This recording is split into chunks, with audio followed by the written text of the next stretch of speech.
Alright, now we've taken a look at the global characteristics of these images. Let's begin now to combine them for a tremendous final product. And I'm going to go ahead and take this one. Now, it doesn't matter which one you pull out of dock and combine with the other, but arbitrarily I'm going to take the darker image, pull it off the dock, move it over here. Of course, I have the move tool. Hold down the shift key, place the cursor within the image that's floating. Hold down the shift key, left click, and then drag into the layer stack of the other image. We're going to minimize this one. And right now what we want to do is position it, and it's going to snap into place just like that. We want to check it to make sure it's aligned, which it is. I'm going to hit the background layer, Control J on the PC, Command J on the Mac to create a background copy layer. Now let's look at these two and see how we want to proceed. Let's see. Okay, so we got the clouds on the top layer. So I want to establish a mask.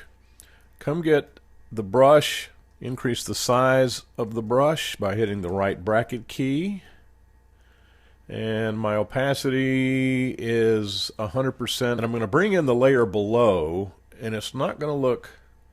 Well, let me switch the colors here to give me a black color on my brush, and we're just going to come in and do this. Now, it's going to look out of balance initially, but I'm going to make further adjustments on this to kind of bring everything together. Now, what we have is we have good detail in the foreground. We've got as much detail in these mountains as we need because really in this shot, the mountains are in the shade, and there is a shaft of light coming across these trees, and then of course another area of shade right here. What we're going to do is make those adjustments. Now notice here over in the layer stack where I have the layer that is revealing this portion of the background. So now what I'm going to do is I want to adjust this up here, and the way to do that, now I'm going to hit Control J on the PC, Command J on the Mac, and I'm going to establish a second copy layer. Then come over here and I'm going to get rid of the mask that exists on that top layer.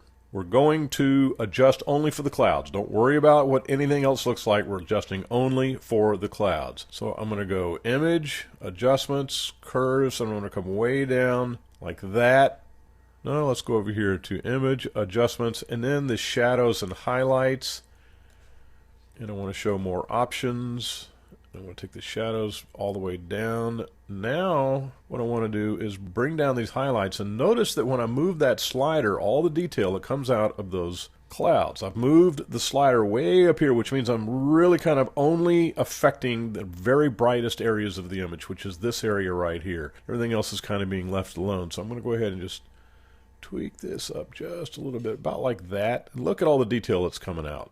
Hit OK. Now we establish a new mask by clicking on this icon here. Go get our brush, and we're going to reduce the opacity to, let's say, in the 20% range, and then just come in and paint this area.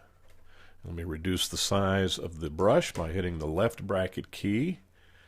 And I just want to bring out the detail in these rocks. Now here's where your creativity and the subjectivity comes in. You do this strictly according to what it is you like.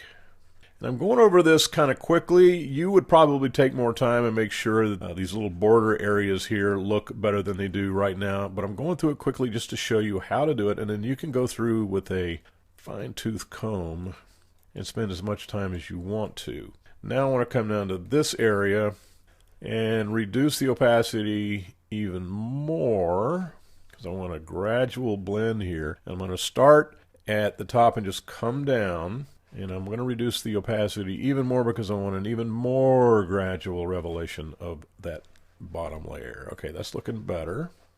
And let's go up in here a little more.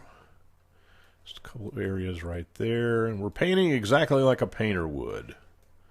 Just kind of blending things in right there. All right. Now I'm going to get rid of the sensor dust here in just a minute. If that's irritating you as much as it is me, then, you know, stand by. I'm going to take care of it. So we're looking at the overall image. Is it looking the way I envisioned? Is this kind of the way I wanted it to look when I initially undertook to make these changes? Well, so far so good. I think it needs a little more punch on these gold areas right here. And I'm liking that pretty much. That's looking real good. Now I'm going to come all the way back down to this layer, and I'm going to treat just the trees. So we're going to come Image, Adjustments, saturation, and I'm going to boost the saturation on the trees to about right there. I know that's getting punched up into the 30s and 40s, which I usually tell people not to do, but I don't have time to mess with it. I just want to get it done. So here we go with that. And as I look at it, I want to go back up into this mask. I've got my brush. It's black. I want to bring a little more of this area here. It just looks like it's too delineated. It's too much contrast between those two areas. So there's that. Now I want to come back over to here and let's go Image, Adjustments, Curves, and let's put some contrast in those clouds, a little more than we had before. Yeah, that works. That's going real good. Just like that. Can we bring out a little more of these mountains? Yeah, it's pretty good the way it is. Now I think we've pretty much done everything we want to do. Let's go ahead and flatten the image. And this is irritating the living fire out of me, so I'm going to go ahead and take out that sensor dust. I'm sure it's been on your mind too. Sometimes when you're out in the field and the wind is blowing and you're changing lenses, you'll get all kinds of sensor dust, and you just have to kind of be aware of it and know how to correct it. And I think this needs a little more. Control-J on the PC, Command-J on the Mac. I'm going to go to the middle layer, disconnect the top layer, Image, Adjustments, Curves, and I want more contrast in the trees. There you go. That's what I'm talking about. That's exactly what I wanted. Just like that. Give it a little more drama, and then come get the mask. I'm doing all this all by sight. There's no formula, there's no right or wrong way. You might not like it, and you may love what I'm doing. In any case, you're learning something, I hope, anyway, for better or worse. So notice how the trees are starting to punch a little better.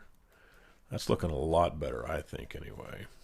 And I'm going to increase the opacity because it's just taking a bit longer than I intended. So we come up like this. And now once again we'll flatten it. Well, let's see. Yes, we want to flatten everything. And then just another little small boost in saturation, and I think we'll have her. Just about like that. Yeah, that's looking pretty good. I like how the sun is hitting this mountain slope at an angle, kind of sideways almost, and it's creating a lot of variation and illumination and creating some contrast in those trees, and I think it just makes the image that more dramatic. And then we got good clouds up here, nice contrast in the clouds, good detail in there. So that image is shaping up, and if we go back to the very beginning,